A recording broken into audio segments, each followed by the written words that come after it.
Hari kelima, aksi perlawanan warga semakin sistematis dan berani.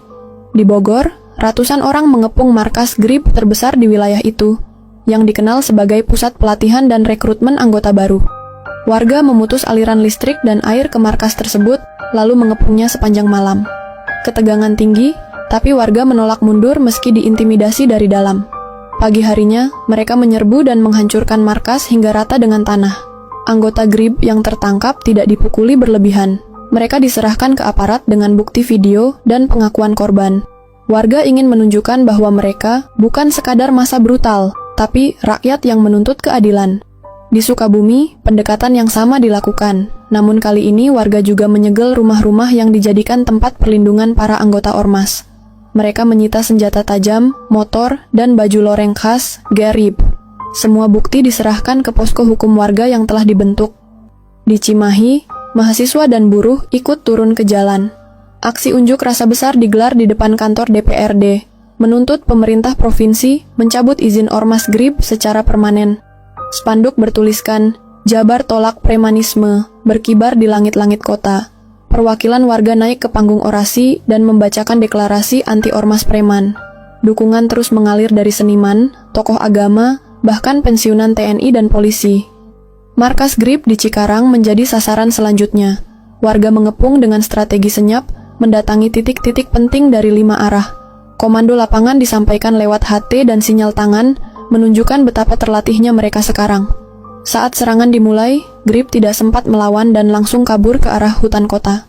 Warga masuk, mengobrak-abrik markas, dan membakar simbol-simbol kebesaran ormas tersebut. Di Depok, pendekatan diplomatik dilakukan oleh tokoh agama dan karang taruna setempat. Mereka mengundang perwakilan GRIB untuk dialog terbuka di balai kota. Namun ormas tersebut justru menolak dan mengancam akan mengerahkan massa.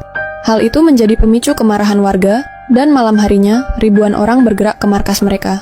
Pertempuran tak bisa dihindari. Warga menang telak. Aparat keamanan akhirnya turun tangan secara terbuka setelah tekanan publik memuncak. Kapolda Jabar mengeluarkan pernyataan bahwa organisasi yang menimbulkan keresahan masyarakat akan dibubarkan. Beberapa oknum polisi yang dulu melindungi GRIB mulai diselidiki. Muncul laporan internal bahwa beberapa anggota ormas menyamar sebagai petugas untuk melakukan intimidasi. Kepercayaan masyarakat pada aparat mulai tumbuh kembali. Di Karawang, warga berhasil menguasai markas GRIB tanpa bentrokan berarti. Mereka mendatangi satu persatu anggota yang tinggal di kampung-kampung, memberikan pilihan: bubar dan minta maaf, atau diusir. Sebagian besar memilih menyerah dan bahkan ikut membantu membersihkan simbol-simbol GRIB. Ini menjadi contoh penyelesaian damai yang kemudian ditiru daerah lain. Di grup koordinasi online, warga menyebarkan metode ini sebagai strategi alternatif. Setelah 7 hari aksi berlangsung, tercatat lebih dari 70 markas GRIB di seluruh Jawa Barat telah ditutup paksa.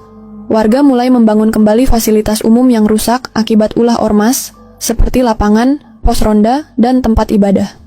Di beberapa kota, mural-mural dilukis di bekas markas GRIB, menggambarkan semangat persatuan dan perjuangan rakyat. Para relawan medis dan logistik dibentuk secara mandiri.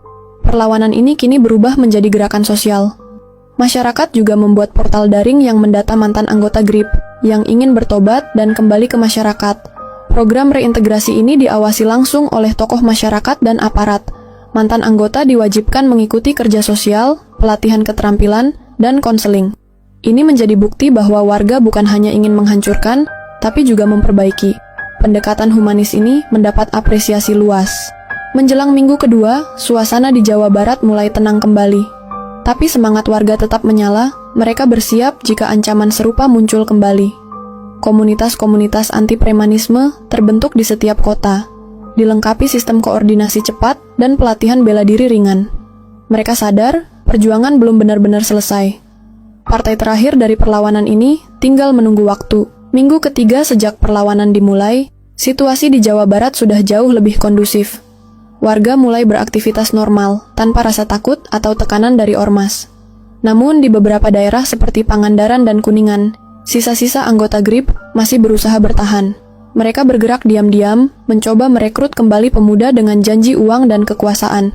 Warga yang mengetahui hal ini, segera melaporkan ke posko keamanan masyarakat.